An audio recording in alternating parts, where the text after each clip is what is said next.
Hello పిల్లలు, నా పేరు భారతి మాదిరాజు. ఈరోజు మీకు ఒక పద్యమును వేమన పద్యం ఒకటిను ఒక కథ చెప్పబోతున్నాను. ముందు పద్యం ఏంటంటే, ఎలుక తోక తెచ్చి ఏడాది ఉతికిన నలుపు నలుపే గాని తెలుపు రాదు, కొయ్య బొమ్మ తెచ్చి కొట్టిన పలుకున విశ్వదాభిరామ వినురవేమ. దీని తాత్పర్యం ఏంటంటే, తాత్పర్యం అంటారు, అర్థం అంటారు. ఎలుక తోక తెచ్చి, ర్యాట్ ఉంటుంది కదా, ఎలుకని ఇంగ్లీష్లో ర్యాట్ అంటారు, ఆర్ఏటి ర్యాట్. దాని తోక ఉంటుంది కదా, బ్లాక్గా ఉంటుంది అనమాట. దాన్ని తీసుకొచ్చి 1 ఇయర్ అంటే సంవత్సరం పాటు దాన్ని ఉతికినా సరే, బండకేసి బాగా ఉతికినా సరే తెల్లగా రావాలని చెప్పని సోప్ పెట్టి, అది మాత్రం తెల్లగా రాదనమాట. అలాగే ఒక చెక్క బొమ్మ, వుడ్ ఉంటుంది కదా, వుడ్ అంటారు, వుడ్ బొమ్మ, అది బొమ్మ టాయ్ తీసుకొచ్చి దాన్ని కొట్టి మాట్లాడు అంటే ఎంత కొట్టినా కూడా ఆ బొమ్మ మాట్లాడదు కాబట్టి అదనమాట దీని అర్థం.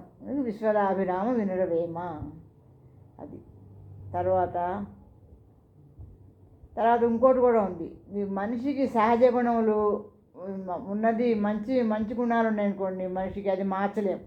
అలాగే మూర్ఖునికి ఎంత చెప్పినా కూడా వాడికి అర్థం కాదనమాట. అది ఎలుక తోక తెచ్చి ఏడాది ఉతికిన నలుపు నలుపే గాని తెలుపు రాదు, కొయ్య బొమ్మ తెచ్చి కొట్టిన పలుకున విశ్వదాభిరామ వినురవేమ. అదనమాట. తర్వాత కథలోకి వస్తే, కథ పేరేమో నాయన పులి వచ్చే. ఒక ఊళ్ళో కొంతమంది రైతులు ఉన్నారు. వాళ్ళు రోజు పొలంలోకి వెళ్ళి పని చేసుకుంటారనమాట. పని చేసుకుంటుంటే ఒక రైతుకి, ఆ రైతు పేరు రామయ్య, ఆయనకు కొడుకున్నాడు. ఆ కొడుకు పేరేమో భీమయ్య. అతనికి ఎంత వయసు ఉంటుంది? ఒక 10 ఇయర్స్, అంటే 10 సంవత్సరాలు ఉంటుంది అనమాట.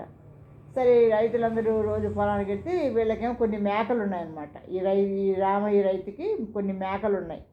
సరే, ఆ మేకల్ని కూడా తీసుకెళ్ళి అక్కడ వీళ్ళు పొలంలో, ఈ రైతులందరూ పొలంలో పని చేసుకుంటున్నారు. ఆ రైతు రామయ్య కొడుకు ఉన్నాడు కదా భీమయ్య, ఆ అబ్బాయిని అక్కడ మేకలకి కాపలా పెట్టి, బాబు ఒక కర్ర ఇచ్చి అతనికి, చూస్తూ ఉండు, ఈ మేకలు మేస్తూ ఉంటాయి, పచ్చగడ్డి మేస్తుంటాయి, నువ్వు చూస్తూ ఉండు, దీన్ని పులి వస్తుంది అప్పుడు మమ్మల్ని పిలు గట్టిగా, నాయన పులి వచ్చాయని పిలు అంటే సరే అంటాడు. సరే, కొంతసేపు వాళ్ళు అక్కడ పొలంలో పని చేసుకుంటున్నారు. ఈ పిల్లవాడేమో ఈ మేకలకు కాపలాగా ఉన్నాడనమాట. సరే, కాసేపు ఉండే ఆ పిల్లాడికి ఏం తోచట్లా. అందుకోసం ఏం చేశాడు, జోక్ చేద్దాం, సరదా చేద్దాం అని చెప్పని గట్టిగా నాయనా పులి వచ్చే అని నడుస్తాడు. నాయన అంటే నాన్న అనమాట అర్థం, పల్లెటూరు వాళ్ళు కదా, అందుకని నాయన అన్నాడు. అనేపాటికి రైతులందరూ కంగారు పడుతూ కర్రలు తీసుకుని వాళ్ళు చేస్తున్న పనులు ఆపేసి పరిగెత్తుకుంటూ వచ్చారనమాట. వచ్చి చూస్తే ఇక్కడ పులి లేదు, ఏమీ లేదు. అదేమిట్రా, పులి వచ్చిందని కదా పిలిచావంటే, నాయన నేను సరదాగా చెప్పాను నాయన అంటాడు. సరే అయితే మా పనులను చెడగొట్టామని చెప్పి వాళ్ళు వెళ్ళిపోతారు. మళ్ళీ కాసేపు ఉన్న తర్వాత రెండోసారి మళ్ళీ నాయనా పులి వచ్చే అరుస్తాడు. అరిచేపాటికి మళ్ళీ రైతులందరూ వాళ్ళ పనులు మానేసి కర్రలు తీసుకొస్తారనమాట పులిని కొడదాం. వస్తే మళ్ళీ చూస్తే పులి లేదు, ఏమీ లేదు. మళ్ళీ ఏంట్రా ఇలా చేసావంటే, నేను సరదాగా చేశాను అన్న అంటాడు. నాయన అంటాడు. సరే, వాళ్ళు వెళ్ళిపోతారు. కాసేపు ఉన్న తర్వాత మళ్ళీ నిజంగానే పులి వస్తుంది. నిజంగానే పులి వస్తే పిల్లాడు గదగదా వణికిపోతాడు, భయపడిపోతాడు. పులి అంటే చాలా భయంకరంగా ఉంటుంది కదా. అది మనిషి మీద పడిందంటే అది మనిషి కానీ దీన్ని చంపేస్తుంది అన్నమాట. దాని పంజా విసిరిందంటే, పంజా అంటే దాని ముందు దానికి 4 కాళ్ళు ఉంటాయి, ముందు 2 వెనక 2 ఉంటాయి అన్నమాట.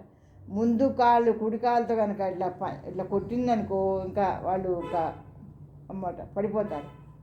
అలా నిజంగా వచ్చేపాటికి ఇంకా పిల్లవాడు గదగదా భయపడిపోయి ఏడుస్తూ నాయనా పులి వచ్చే అని అరుస్తుంటే వాళ్ళు, ఆ రైతులు పట్టించుకోరు. ఎందుకంటే అంతకుముందే 2 సార్లు వచ్చి వెళ్ళారు కదా, వాళ్ళ పళ్ళు ఆపుకుని, అందరూ వీడు జోక్ చేస్తున్నాడు, సరదా చేస్తున్నాడు అని చెప్పి వాళ్ళు రారనమాట.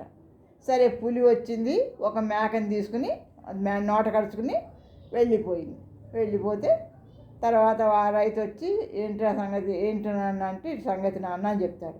మరి నువ్వు ఇంతకుముందు నువ్వు చెప్పావు కదా 2 సార్లు పులి వచ్చిందని చెప్పి పులి రాకుండానే ఇప్పుడు నిజంగానే వచ్చింది, మేము రాలేదు. ఎందుకు రాలేదు? నువ్వు 2 సార్లు అబద్ధం చెప్పావు కాబట్టి మేము రాలేదు. చూసావా ఎలా జరిగిందో, అందుకని అబద్ధం ఆడకూడదు అని చెప్పి చెప్తారనమాట వాళ్ళు. దాంతో ఆ పిల్లవాడికి బుద్ధి వస్తుంది. అది ఈ కథలో నీతి ఏంటి? అబద్ధం ఆడరాదు. ఒక అబద్ధం ఆడితే తర్వాత ఇంకా ఎక్కువ అబద్ధాలు ఆడాల్సి వస్తుంది. అదే నిజం చెప్పారనుకోండి, నిజం చెప్తే అది బాగుంటుంది అనమాట. అబద్ధం మాత్రం ఆడకూడదు అని ఈ కథలోని నీతి. సరే పిల్లలు, బాయ్.